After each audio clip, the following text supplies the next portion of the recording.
What's going on, my fellow Jedi and Padawans? Welcome back to another Jedi gaming video. Thank you guys so much for coming back to the channel, and if you guys are new, welcome. Today we're going to be talking about the Red Death Reformed. This thing is actually disgusting in its new form that we got with the old catalyst being released in episode 2, so we're going to cover it right now since episode 3 is just about to come out. This thing absolutely bangs in PvE, PvP. Got a we ran with this thing inside of some comp, so let's go over its traits and what this bad boy is good for. So right here we got its traits. We got full bore with that high cal rounds, and then inverse relationship. When you deal damage with this weapon, it gains increased handling, takes reduced flinch, and movement speed is increased. When you are at reduced health, we also do more damage with this weapon, so that is nice for the Crucible for sure. Almost like Eye of the Storm, how it gets more steady, this thing does more damage. Plus, as its exotic intrinsic down here, we have redemption, so final beer blows will cure us and increase reload speed.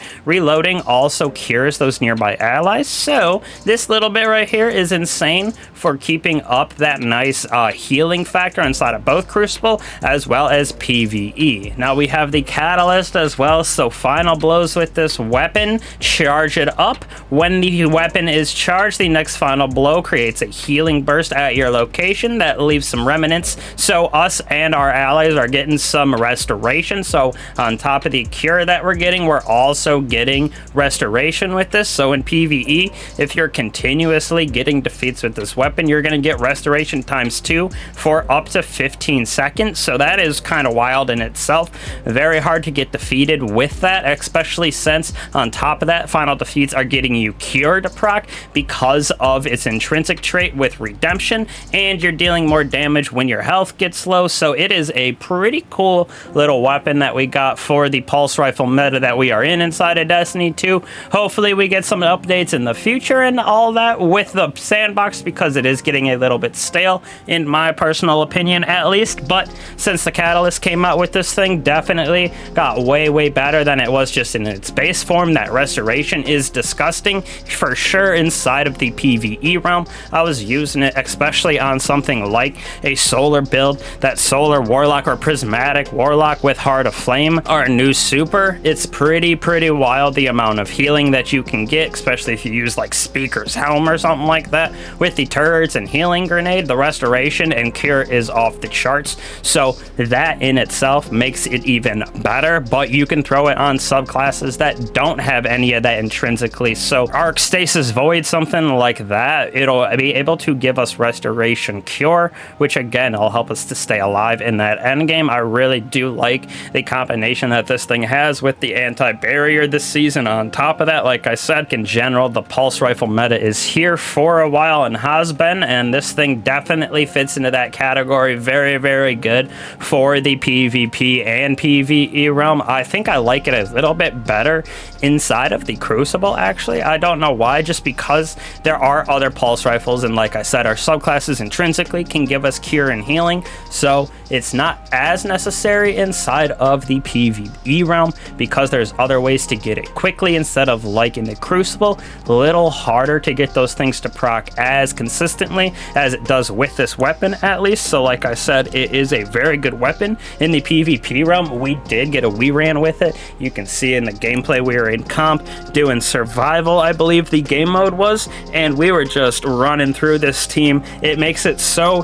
nice. Like I said, I had Helion on, so I had some little bit of extra help from that solar buddy, but the cure and restoration keeps you in a fight so much longer than it would normally just with your average subclass or with your average weapon, unless you're using something like One-Eyed Mask, something like that gives you that nice beautiful overshield when you get that target defeated that you marked. But in general, just for a weapon, this thing was feeling super crisp as well with the pulses. Very competitive, even though it is that 340 frame instead of something that shoots a little bit slower like our No Time to Explain, that I really do feel like it's the meta, especially for the Crucible. Those things just absolutely clap people up, to burst in people. But this thing has its place for sure, especially if you're not using a subclass that has healing like a Titan with a shoulder charge or something like that, getting those defeats and overshield, One-Eyed Mask, pretty much everything on a warlock, or with that nice Worm Crutch mask. If you're not using any of that, throw this bad boy on and you're just gonna run some train inside of of especially 6s and 3s, it does feel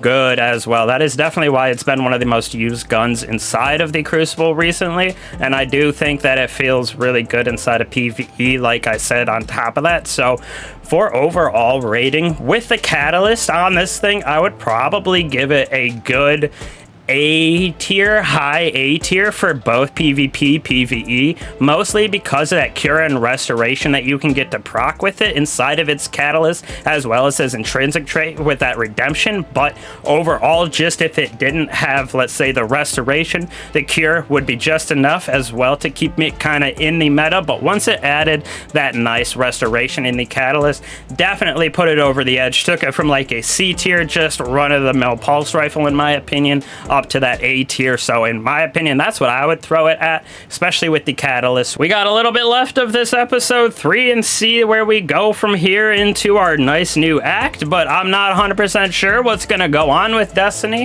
Hopefully, obviously, I'm still going to be making content for it, but we're going to be looking to get into some other games here in a minute, see what's going on inside of the gaming world and try to branch out so everybody can have some fun still here on the channel without just the mundane good old Destiny that seems to be getting slower and slower every single day, which is super sad in my personal opinion. But y'all will have to let me know what you guys rate the Red Death. I really think it's pretty banging. Like I said, A, S tier even maybe in some situations for both Crucible as well as PvE. Like it in the Crucible more because of that cure and restoration getting procced in Crucible is kind of disgusting, a little bit broken in my opinion. PvE realm, you can get it a little bit faster with your subclass stuff than you do in PvE. So personally, love it. Definitely get it on that season pass. Grab yourself that catalyst because it feels very, very good with the catalyst and definitely makes the weapon better. So truly appreciate you guys coming back to the channel. It means a lot to me. Would help if you like and subscribe. Helps out the algorithm, helps out the channel here, as well as slap that bell so you guys don't miss out on any of the content here on the channel,